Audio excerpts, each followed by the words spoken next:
First class wasn't designed for him. That was obvious the moment the hushed conversation sharpened, eyes narrowing over crystal glasses, the air itself shifting as if offended by his presence. He sat anyway, spine straight, gaze steady, a black man in a space that pretended it welcomed everyone while enforcing unspoken rules about who deserved comfort. One polite question turned accusation, one steward's sugary threat, and the entire cabin seemed to agree he didn't belong. What none of them knew was that their eager cruelty would set off a reckoning so costly it would make headlines worldwide. Don't miss how this quiet confrontation became the scandal of the decade. Like, subscribe, and drop a comment on where you're watching from. I want to know how you think this ends. Deshaun Kincaid felt the ache in his shoulders as he trudged down the jet bridge, his old canvas backpack digging into one side. He shifted it higher without thinking, reflexes trained by years of trying to be smaller than he was. This flight was supposed to be a reward, a pat on the back for closing the biggest series of meetings of his career, the lead-up to a potential $5.6 billion government logistics contract that would put his consulting firm on the map. He debated splurging on first class for days.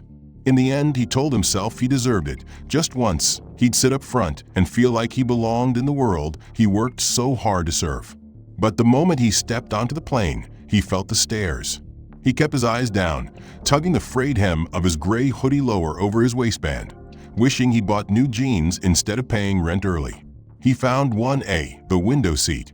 It looked plush and too bright, the stitched leather gleaming under the cabin lights. He sat carefully, like he might break it. He folded his backpack under the seat and wiped his sweaty palms on his thighs. This was it. He tried to make himself small, tucking his knees together, feet flat, arms folded so his elbows wouldn't jut into the aisle. He stared out the oval window at the tarmac, watching baggage carts rumble by, their orange lights flashing in the dusk. The quiet before the flight was a hush of soft conversations, clinks of glass, overhead bins slamming shut. He tried to relax. For 1 second he pretended this was normal. That's when he heard her voice. "Sir." It was flat, professional, and had an icy edge that made his heart race. He turned, startled, blinking at her name tag, Karin Malloy. Her blonde hair was scraped into a perfect bun, her makeup pristine, lips pinched in disapproval as her eyes swept over him like a scanner searching for contraband. Yes? He hated how small his voice sounded, already apologetic. "First class is a quiet section," she said, voice slow and clear, projecting so everyone could hear. "We expect our passengers to behave accordingly." He blinked. The words didn't make sense at first, like she'd spoken another language. "I wasn't talking." It came out too soft, too eager to please. Her smile didn't reach her eyes. "Don't play games," she said, louder this time, her tone dripping with condescension. "We know how you people get." The last word seemed to hang in the air, amplifying in the silence that followed. A ripple of gasps and chuckles spread through the cabin. A man in 1C, silver hair and tanned, pressed his lips together to hide a smile. A woman 2 rows back let out a poorly stifled laugh. Deshaun's ears burned. He felt every eye on him. He opened his mouth to protest, but nothing came out. He turned back to the window, so hard his neck twinged, hoping she'd go away. She lingered, her shadow falling over his tray table, a predator scenting fear. She finally sniffed in triumph and turned on her heel. "Welcome aboard, Mr. Drake," she cooed to 1C, voice instantly sunny. "It's always wonderful to see you." "Likewise," he said, giving Deshaun a deliberate side eye and a knowing smirk. Deshaun tried to sink into the seat. He felt dirty, singled out, exposed. He glanced down at his clothes and wished he could rip them off and be someone else. The boarding continued, but now the entire section was alive with whispers. He heard snatches, entitled, loud even when silent, probably upgraded last minute. He bit his lip so hard he tasted blood. He hadn't even spoken since sitting down. He wasn't going to give them the satisfaction of a scene. He stared at his reflection in the window, at the hollowed eyes, the hoodie-like armor that had failed him. He saw Karin in the reflection moving up and down the aisle, handing drinks to others with grace and laughter, ignoring him like he wasn't even there anymore. But he felt her victory. She'd made sure everyone knew who didn't belong. The plane vibrated as the engines spooled up for taxi. He swallowed hard, trying to keep from shaking. He couldn't even open his laptop to review his presentation slides, worried she'd use it as an excuse to accuse him of disturbing the quiet. He had intended to use the flight to prepare, to hone the last details of the proposal. Now he sat motionless, heart hammering, watching his dream of confidence collapse in on itself. The older man in one seat caught his eye, smirked, and turned a page in his newspaper with a flourish. Deshawn looked away instantly. He thought of his mother, of how proud she'd been when he called to tell her about the deal. How he'd brushed off her worried voice. "You be careful up there," she'd said. "Always." He'd laughed. He wasn't laughing now. His throat felt tight, eyes hot. He blinked fast and forced himself to breathe slow, even. He couldn't let himself cry in first class. He wouldn't give them the spectacle. But God, he wanted to get off the plane. He wanted to run down the aisle and never stop. Instead, he sat there, feeling the leather get warmer under him, the smell of stale air blowing from the vent overhead, the soft clink of ice in glasses that were handed to everyone but him. Karin walked by again, leaning toward Drake to top off a scotch, ignoring Deshawn so thoroughly it felt deliberate. He couldn't erase the way she said "you people." He swallowed hard, pushing down the shame, reminding himself to focus. He was here to work, to finish prepping for the biggest meeting of his life. He tried to slide his backpack out from under the seat, but thought better of it. He didn't want to give her any reason to accuse him of disturbing the quiet. Instead, he twisted his fingers into knots in his lap, ignoring the dull ache in his palms. Across the aisle, Rick Davison leaned back in one seat, legs spread comfortably, an expensive blue blazer straining at the shoulders. He was the kind of man who radiated ownership of every space he entered. Deshawn watched him only through glances, never directly. He saw Rick grin as he pulled out a slim black smartphone and dialed. Without any attempt at lowering his voice, Rick started talking, loud and laughing. "Hey man, yeah, I'm on the plane. No bro, listen, I told you, bet's on for Sunday. Don't back out now." His voice carried across the cabin like a trumpet, cracking through the quiet. Heads turned. A couple of older women sked in mild annoyance. Someone snorted in amusement. Rick kept going, waving a hand lazily in the air as if conducting an orchestra. "I'm telling you, Steve's swing is trash. I'll take your money again. Hey, remember that waitress at Mulligan's? Yeah, exactly. Huh." Deshawn flinched at the volume. He felt the words vibrating in his chest. He squeezed his knees tighter. He couldn't believe the gall. He waited for Karin, waited for her to appear out of nowhere and shut him down like she had done to him. Instead, she drifted down the aisle, smiling. When she reached Rick's seat, she actually laughed, a gentle, rehearsed giggle. She leaned in conspiratorially. "Hey, keep it down a little, Han," she said, her voice syrupy. "We don't want to wake the whole cabin." Rick winked at her. "Sorry, sweetheart. You know me." She rested a hand on his seat back. "I sure do." She walked on without another word, greeting other passengers warmly, exchanging pleasantries and quiet jokes. Rick looked over at Deshawn and smirked. He mouthed the word "savage" and chuckled, returning to his call, voice still far too loud. Deshawn's gut twisted. He wanted to crawl into the floor. He felt blood rush to his ears. The hypocrisy burned in his chest. He forced himself to look down at his lap, trying to unclench his fingers. His breathing turned shallow. He couldn't ignore it. It was right there in front of everyone. Karin's rule about the quiet section wasn't about quiet at all. It was about him, about marking him, about controlling him. Deshawn swallowed bile. He tried to push it down, telling himself to stay calm, stay professional, don't give them anything to use. But his leg bounced in agitation despite himself. He bit the inside of his cheek so hard he tasted metal. He finally cleared his throat. It was quiet, controlled. He didn't even look up, just trying to shake off the edge of panic crawling up his spine. That was all it took. Karin's voice sliced through the air behind him before he even saw her coming. "Sir," she snapped, loud enough for everyone to hear. He jerked around, eyes wide. She loomed over his seat, arms crossed, face pinched in disdain. "I said this is the quiet section," she spat. "Last warning. You're not going to ruin this cabin for the rest of our passengers."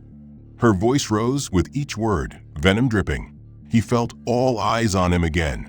The air left his lungs in one hot rush. He tried to speak, but nothing came out. His mouth opened and closed like a fish stranded on the sand. Rick turned in his seat, still holding the phone, and watched with open amusement.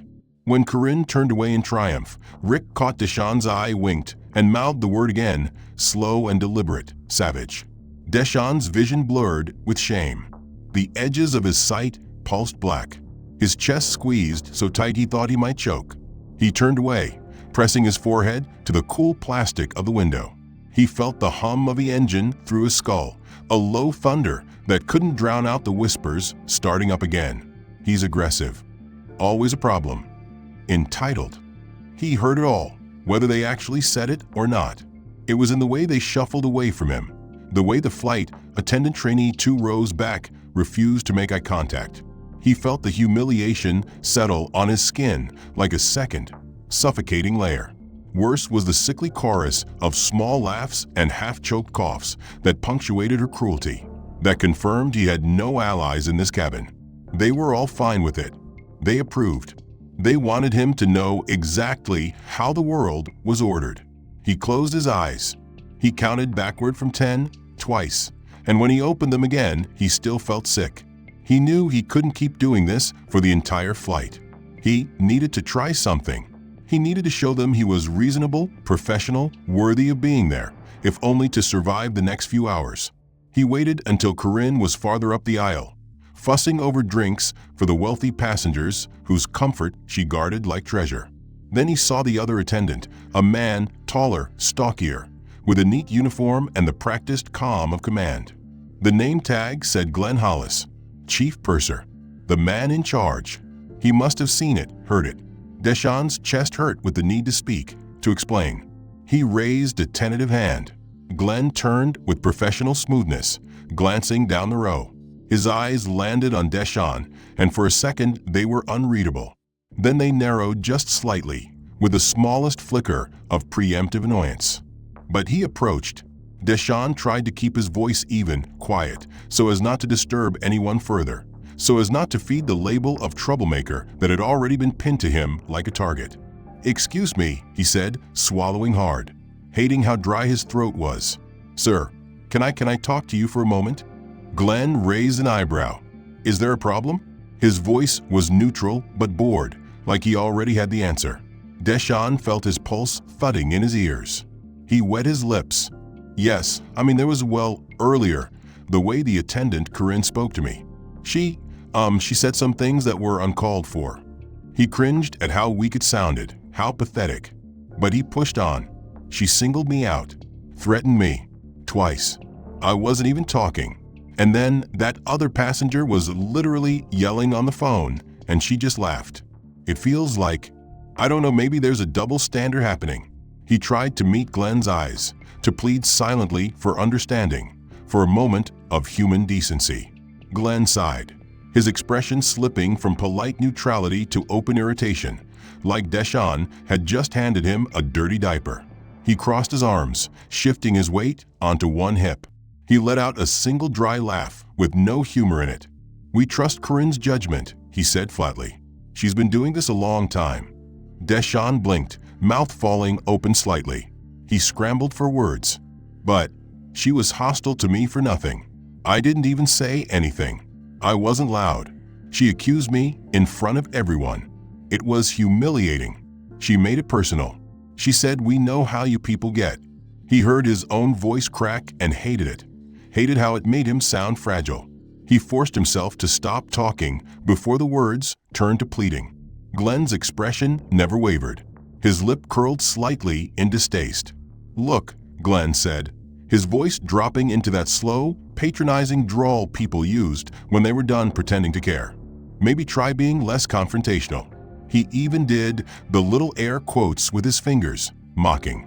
Deshawn felt heat crawl up his neck. He could barely breathe. He opened his mouth again, trying to explain, to make the man see reason. I'm not being confrontational. I'm just telling you what happened. I'm asking you to help me. That's your job. To make sure people are treated fairly. I paid for this seat. I deserve the same respect as everyone else here." The last words came out faster, a tiny bit louder, and he instantly regretted it. Glenn's eyes went flat and cold.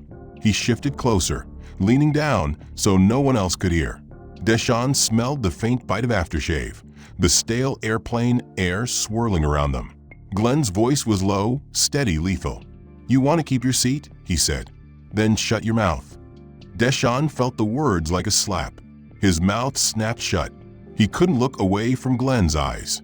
There was no negotiation there, no empathy, just thinly veiled threat. Glenn leaned back, gave him a final cold once-over, and turned without waiting for a reply. He moved on down the aisle, greeting another passenger with a big fake smile, voice booming with practiced charm. "Good evening, Mr. Sloan. Can I get you another whiskey?" Deshawn sat frozen, humiliated beyond anything he could remember. His vision blurred with sudden, furious tears. He had to blink back. He pressed his teeth together, so hard his jaw hurt. "You want to keep your seat? Then shut your mouth," a cruel mantra that seemed to mock his every shallow breath. He tried so hard to shrink himself, to make sure no one could accuse him of anything else. He hadn't said a word since. He hadn't moved except to force himself to keep breathing. He thought if he just stayed silent, it would be over. But he should have known better. Karin Malloy had made him her project the second he sat down in that expensive seat with his worn clothes and his tired face. He'd been marked. He wasn't supposed to be there, and she was going to make sure he never forgot it. He heard her heels clicking down the aisle long before she reached him, that precise, angry rhythm that made the hairs on the back of his neck stand up. He tried not to look. He tried to be invisible. But she wanted to show. She stopped directly beside him, looming in the narrow aisle like a judge ready to pronounce sentence. Her shadow fell over him, and he felt the temperature drop. "Sir," she snapped, voice pitched to cut across the soft hum of conversations around them. He turned slowly, eyes wide, mouth dry, hands clenching against his thighs. I didn't." She cut him off with a slicing gesture of one perfectly manicured hand. "Sir, I told you to be quiet." Her voice was louder now, projecting all the way to the last row of first class.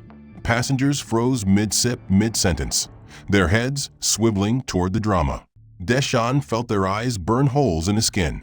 "I have been more than patient," Karin continued, voice rising with righteous indignation, "but you are disturbing our premium guests, and I will not allow this behavior to continue." He shook his head, barely able to get the words out. I didn't say anything."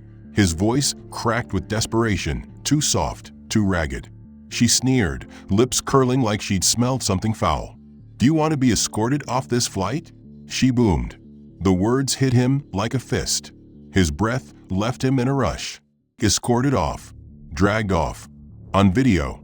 In handcuffs. The thought paralyzed him. All he could do was shake his head dumbly, mouth opening and closing like a fish gasping for air. The cabin was dead silent except for the roar of the engines and the clicking of someone's phone camera app. He heard it. Someone was filming. He felt the lens like a sniper scope. Someone to his left let out a long, theatrical sigh. "God, just follow the rules," they muttered, not even bothering to keep their voice down. Another passenger, an older woman with a string of fake pearls and a too-tight smile, leaned sideways and whispered with stage drama clarity, typical. "Always looking for trouble." A younger man in business casual clothes actually smirked and said quietly, "This is gold," holding his phone up a little higher to make sure he got the shot. Deshawn felt himself unravel. He wanted to scream. He wanted to shout that he hadn't done anything, that he'd been quiet, that she was lying, that they were all lying. But the words wouldn't come. His mouth went dry. His vision blurred with the hot sting of tears that he blinked back furiously, refusing to let them see him cry. He sucked in a shaking breath and bit the inside of his cheek so hard he tasted blood. His hands trembled in his lap, the nails digging crescents into his palms. Karin leaned in, voice low and venomous now that she had everyone's attention. "Last warning," she hissed, quiet enough only for him to hear this part. "Don't make me call security at our next stop. Don't embarrass yourself further." He could smell the stale coffee on her breath, feel the condescension rolling off her in waves. He nodded once, jerky and mechanical, hating himself for it. He didn't trust himself to speak. He was afraid if he opened his mouth he'd scream, or beg, or sob. She lingered just a moment longer to make sure he was properly cowed, then straightened up with a satisfied little sniff and turned to continue her rounds. Instantly, her voice switched to that sickeningly sweet professional tone. "Mr. Davison, can I get you anything else?" She chirped to Rick across the aisle, who gave her an exaggerated thumbs up and a shit-eating grin. "All good here," Rick called back, laughing and shaking his head like he was watching a comedy show. "Guess someone didn't get the memo about first class." Karin giggled, as if he was a stand-up comic. Deshawn heard the laughter ripple through the cabin. It wasn't loud, but it didn't have to be. It was worse that it was subtle, worse that it was smug. The announcement for dinner service snapped him back to reality. Karin's voice slithered over the intercom with affected cheeriness. "Ladies and gentlemen, we'll be starting our premium meal service shortly. Please remain seated as our crew comes around to take your order." The words were friendly on the surface, but Deshawn heard the venom underneath, as if she were reminding him that he was the reason for the rules. When she appeared in the aisle near his seat, he tried to keep his eyes fixed out the window, hoping she would pass him by. No luck. She paused, hovering over him, pad in hand, that tight fake smile playing on her lips. "Meal choice, sir?" she asked with mechanical sweetness that sounded like a threat. He swallowed hard. He tried to keep his voice steady. "The chicken, please," he said, so softly he wasn't sure she heard. She marked it down with a flourish and moved on, laughing with Rick Davison about his drink order, leaning over to squeeze his arm in a way that made Deshawn's stomach twist. She was so charming to everyone else, so professional. It felt like gaslighting in real time, the way she switched masks so easily. When she finally returned with his tray, Deshawn braced himself. He tried to make himself ready, but there was no preparing for the force with which she dropped it in front of him. The tray clattered on the armrest, jarring the plate so hard the cup of coffee splashed over the edge in an arc of steaming brown liquid that landed squarely on the front of his hoodie. He jerked backward in pain and surprise, a strangled noise escaping his lips. The heat seeped through the cheap fabric, scalding his skin. He grabbed at the cloth, trying to peel it away from his chest. His heart hammered in shock and humiliation. Karin's eyes went wide in mock innocence, and then she recoiled theatrically, hands thrown up as if to protect herself. "Sir," she cried, voice pitched perfectly to the watching crowd. "Calm down. You're being aggressive." It was the word that sealed it. Aggressive. The word that marked him as dangerous. The word that invited security. That made the whispers stop and turn into pointed, righteous glares. He shook his head wildly, blinking back tears of frustration, the coffee seeping cold now into the fabric. "I didn't do anything," he managed to croak. "You dropped it on me." But his voice was thin and broken. He heard the passengers around him shift in their seats. Some gasped. Some muttered. "There it is," someone said from 2 rows back. "I knew it." Another voice, quieter but just as vicious, said, "Just throw him off." Rick across the aisle laughed out loud. "Careful, sweetheart," he told Karin. "He looks like he's about to go full thug." Karin pressed a hand to her chest, as if she were the victim here. "Sir, I'm going to have to ask you to lower your voice," she said, voice trembling just enough to make it seem like she was afraid for her safety. Deshawn felt his throat constrict. He wanted to scream. He wanted to grab the tray and hurl it. He wanted to do something, anything, to fight back against this performance. But he knew he couldn't. Instead, he trembled with adrenaline and fury, his hands balled into useless fists in his lap. He tasted salt and realized tears had leaked down his cheeks despite his best efforts. He scrubbed them away furiously, leaving smears of coffee on his skin. He turned, finally, desperately, to the other flight attendant, Mark, the second in command on this flight, the one he had seen earlier chatting with Karin like they were best friends. He caught Mark's eye and tried to steady his voice. "Please," he whispered, hoarse. "Please, can you just get the captain? I want to talk to the captain. This is out of control." Mark sighed, loud enough for the passengers to hear, and rolled his eyes with the weary drama of a man who was forced to deal with a screaming toddler. "Oh, for God's sake," he muttered. Then, in his loudest, most professional voice, he turned to Karin. "Karin, can you please notify the captain that we may need to have ground security on standby when we land?" Deshawn felt his heart drop through the floor. Karin's eyes lit up, vindicated. "Of course," she said brightly, her voice trembling with faux relief. "Thank you. For everyone's safety." The words were calculated to be heard by everyone in first class. Deshawn heard the rippling approval in the mutters that followed, heard the snide laughter, saw the smug relief on Rick's face that this animal was finally going to be caged. He pressed back against his seat, willing himself to disappear, but there was nowhere to go. The coffee burned against his chest, and the shame burned worse. His mind felt fuzzy with terror. He was being set up. He knew it. But what could he do?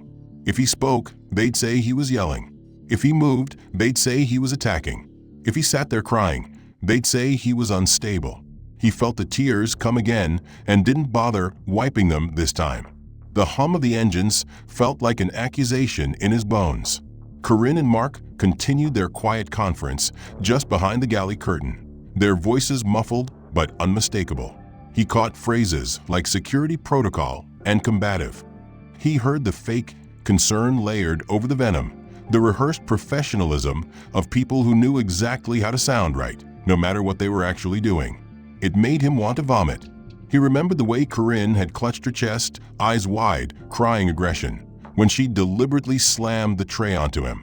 The hot coffee had been bad enough, but her performance had been worse, searing itself into his memory with humiliating clarity. And now he could see the other passengers too.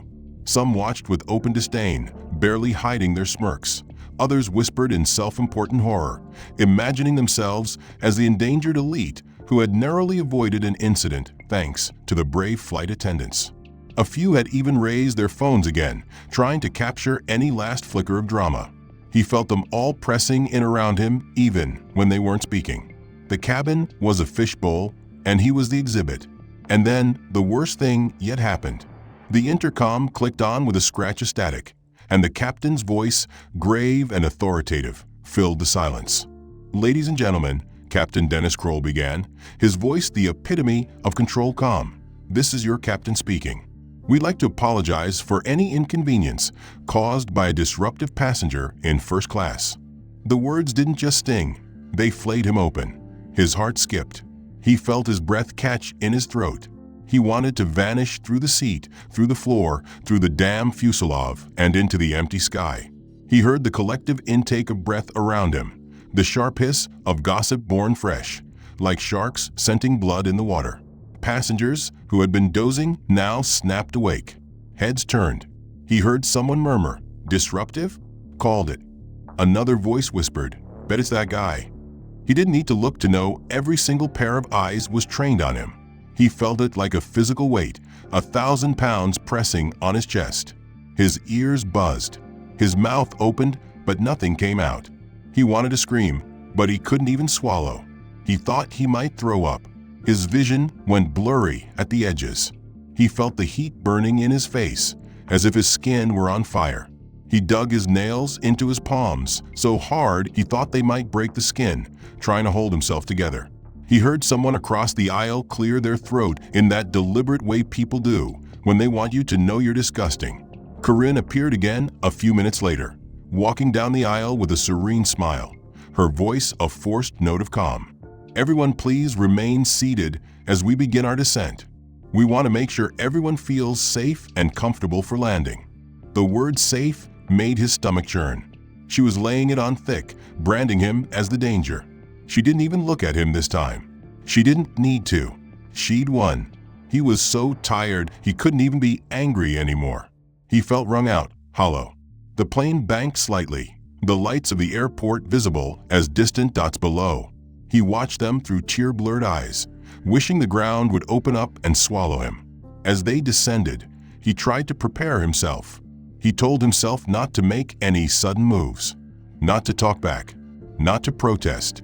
It didn't matter that he hadn't done anything. That ship had sailed the second he sat down in that seat. When the wheels hit the tarmac with a muted thud, he flinched. He wiped at his eyes one last time with the back of his sticky sleeve. He felt the plane slow and taxi, the hushed conversations swelling in volume now that people were awake again, emboldened by the safety of the ground. "I hope they arrest him," he heard someone say. "Ruin it for everyone," another voice clucked. "Bet he's done this before." The seatbelt sign dinged off, and there was the familiar shuffle of people eager to stand, to yank their bags from the overheads. But the crew held them back. Karin's voice came over the intercom again, sweet but firm. "Ladies and gentlemen, please remain seated. We have an important security matter that must be addressed before deplaning." The words crackled in the air like a death sentence. His heart thundered, so loud he thought everyone could hear it. He didn't dare move. He didn't look back. He wouldn't give them the satisfaction. As he emerged into the gate area, the harsh fluorescence of the airport lighting hit him, cold and sterile, exposing every tear tracked down his face, every salt and coffee stain on his clothes. He kept his chin low, his eyes flickering only far enough ahead to see the security checkpoint where the officers would inevitably pause to hand him off to airport staff. He felt like livestock being processed. The officers didn't grip him, but their presence was enough, a living reminder of the threat they'd carefully manufactured for him. They stopped at the terminal entrance and exchanged words with a waiting airport supervisor, a squat man with a clipboard and a bureaucrat smirk. The officer's hand gestured at Deschamps as if presenting evidence in a trial. The supervisor didn't bother hiding his disdain as he looked Deschamps up and down. "This him?" he asked, as if Deschamps weren't standing right there. The officer's voice was bored. "Yeah, disruptive passenger. Captain flagged it. Corporate wants him off the premises, but no charges." The supervisor made a show of raising his eyebrows, pretending to be surprised, but failing to hide his satisfaction. "Of course. Right this way, sir," he added, voice thick with false politeness, his eyes glittering with that special kind of contempt reserved for people who don't know their place. Deschamps said nothing. He followed the motion of the man's hand, walking forward slowly, hearing the scuff of his own worn sneakers on the polished linoleum floor. The silence pressed in on him, every second heavy with the memory of the cabin full of eyes watching him leave in shame. He felt the voucher still crumpled in his hand, the cheap paper damp with sweat. He almost let it fall to the floor, but at the last second, he tucked it into the kangaroo pocket of his hoodie, the motion robotic mechanical. He kept moving. The security detail peeled off once he crossed into the general terminal, as if shedding the responsibility the moment it was no longer required by policy. The supervisor offered no goodbye, only a snide little sniff as he turned away to talk to someone else, leaving Deschamps standing there alone in the streaming crowds of travelers who moved around him without seeing him at all. He felt invisible again, but not in a safe way, in the humiliating, exposed way. The too bright terminal seemed to vibrate around him, announcements droning overhead about boarding groups and final calls, the scent of coffee and fast food filling the air in waves that made his stomach churn. He felt like he was vibrating apart at the seams, his mind running through every moment of the flight, every word Karin had spat at him, every false smile from Glenn, every mocking look from Rick Davison, every camera phone capturing his breakdown for cheap online clout. He felt his knees buckle slightly and forced himself upright, refusing to collapse there on the airport floor. He turned sharply away from the gate area, searching for a quiet corner. He found a spot behind a concrete column, out of the direct traffic flow, half-shielded from the main concourse. He pressed his back to it and slid down until he was sitting on the cold floor. For a moment, he just sat there, breathing, staring at the toes of his sneakers, the brown coffee stain spreading across the once light gray fabric of his hoodie like an accusation. He pressed the heels of his hands into his eyes, willing the tears back inside. He wouldn't cry here. Not now. Not again. Not for them. Slowly, he drew in one more rattling breath and reached into the pocket of his hoodie, fingers closing around the battered plastic rectangle of his cheap pay-as-you-go phone. It was scratched nearly to the point of being illegible in places, but it worked. He flicked it open with his thumb, the hinge creaking in protest. The screen glowed sickly green, casting strange shadows across his damp face. His fingers hesitated over the keys, shaking. Then he found the number. He pressed call. The phone buzzed once in his ear before the other end picked up immediately. Yeah. The voice was groggy, late-night rasp. His assistant. Loyal. Young. Hopeful.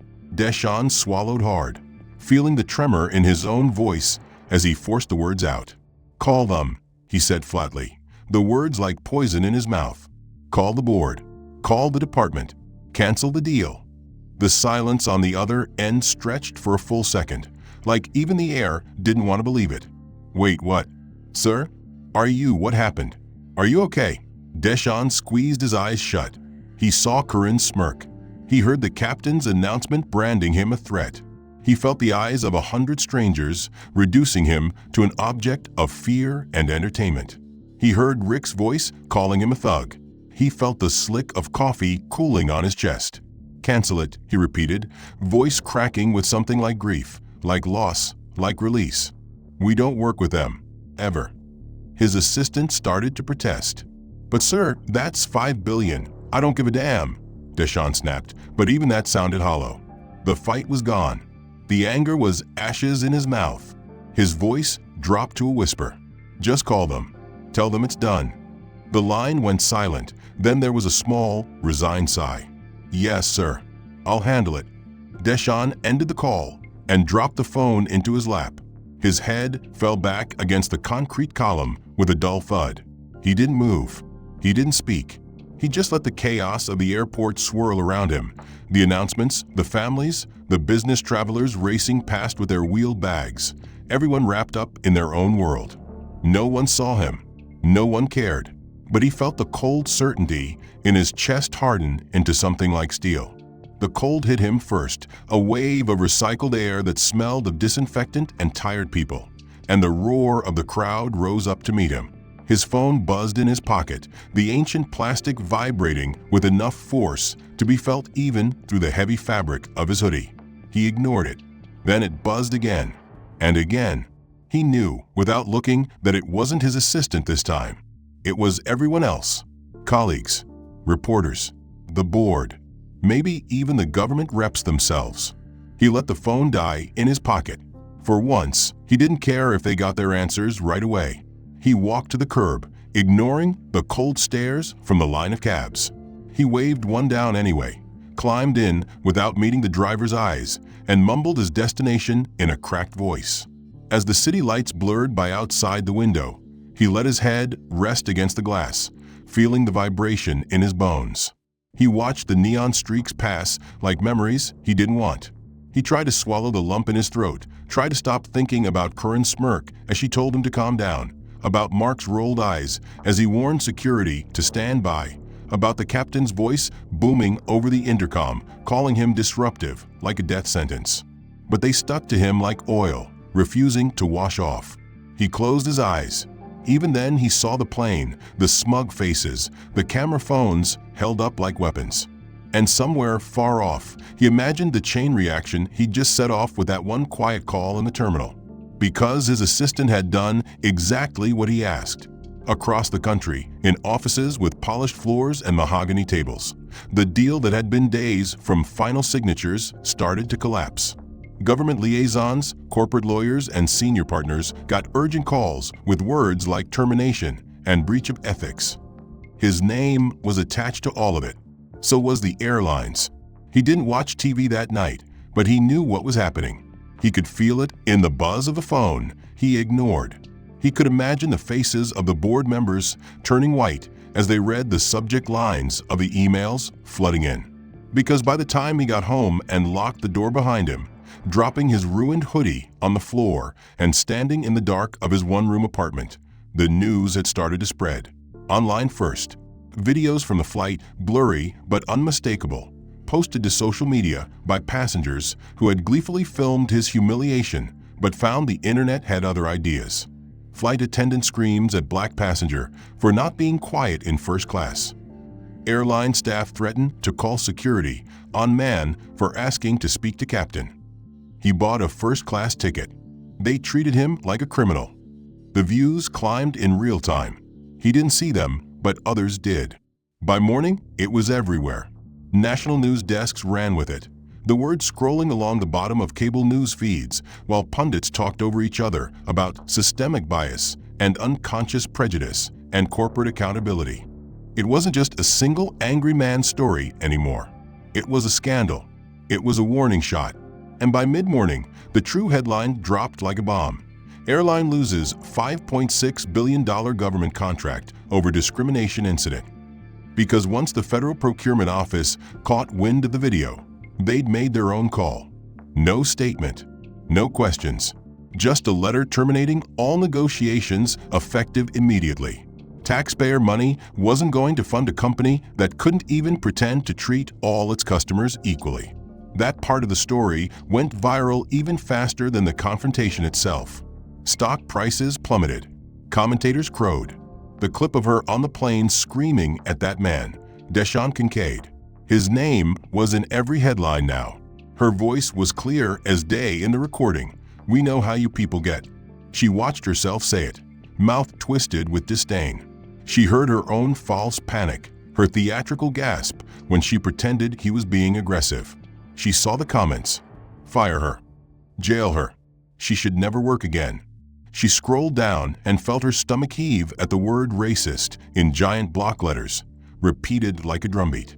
She threw the phone across the room and pressed her palms to her temples, letting out a ragged sob. Outside, the world was already awake and angry. News vans lined her suburban street. Cameras pointed at her front door. She heard reporters' voices calling through the crack in her window. "Karin, care to comment on your termination? Do you think you deserve forgiveness? What do you say to the people calling you a racist?"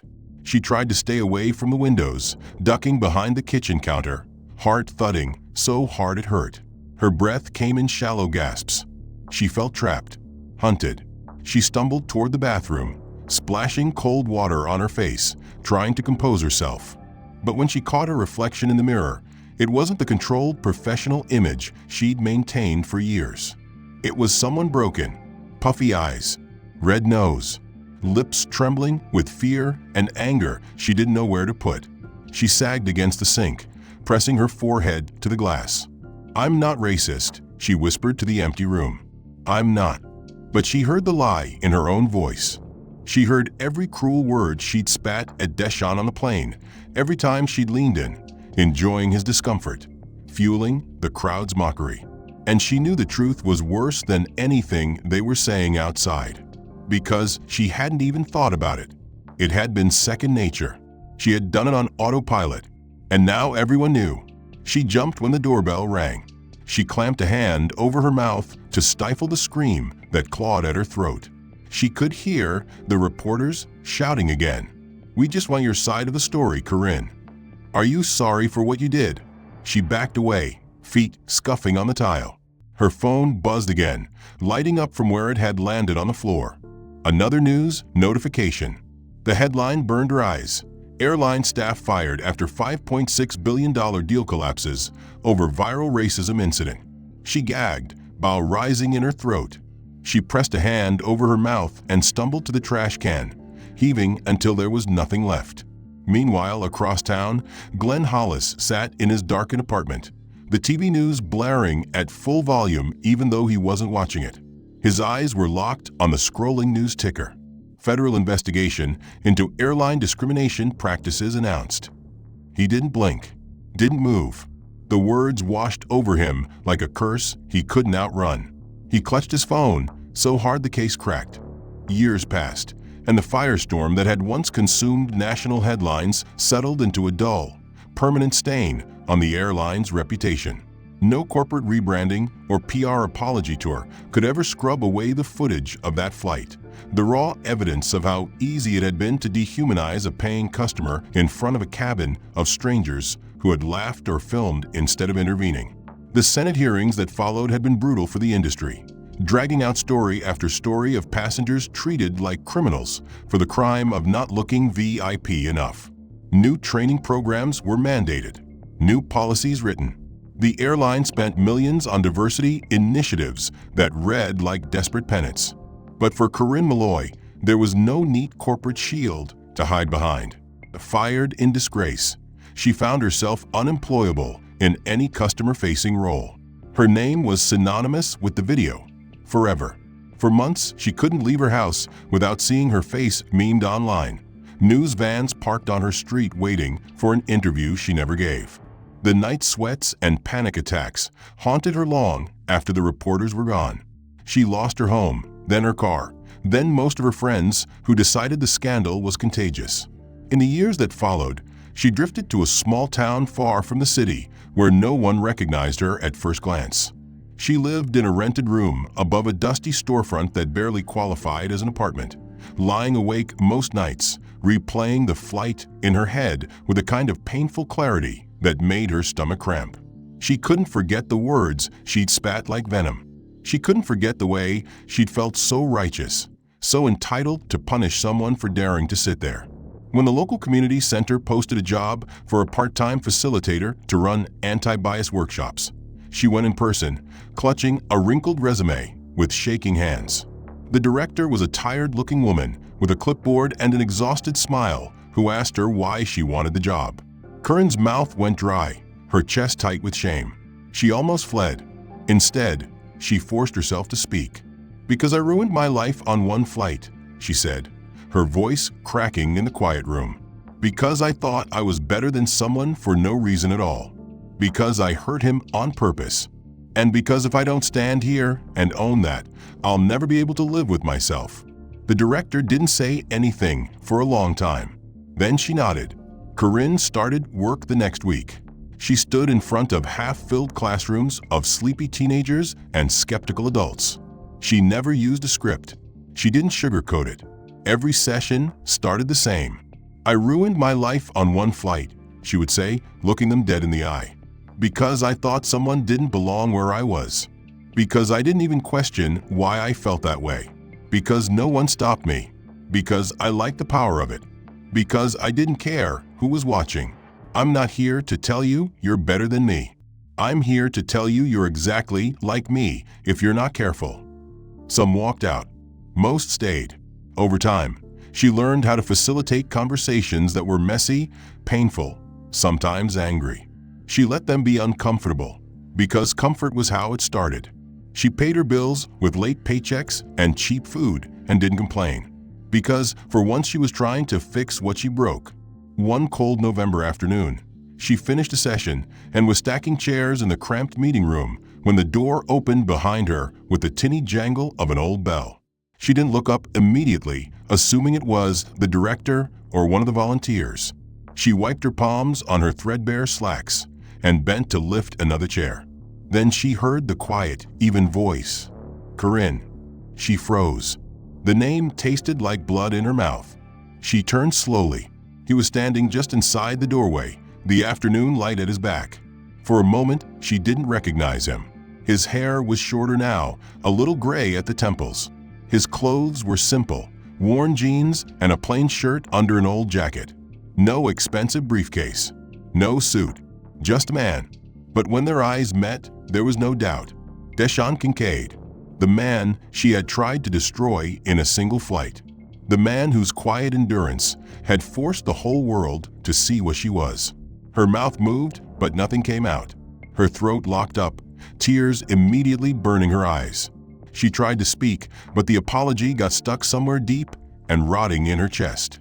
He didn't make her say it. He watched her struggle, expression unreadable, then let out a slow breath. He reached into his coat pocket and pulled out a folded piece of paper. He walked forward and held it out. She hesitated before taking it with shaking fingers. She unfolded it and blinked in disbelief at the number. It was a grant form, a 5-figure donation made out to the community center, earmarked for the anti-bias education program. She felt dizzy.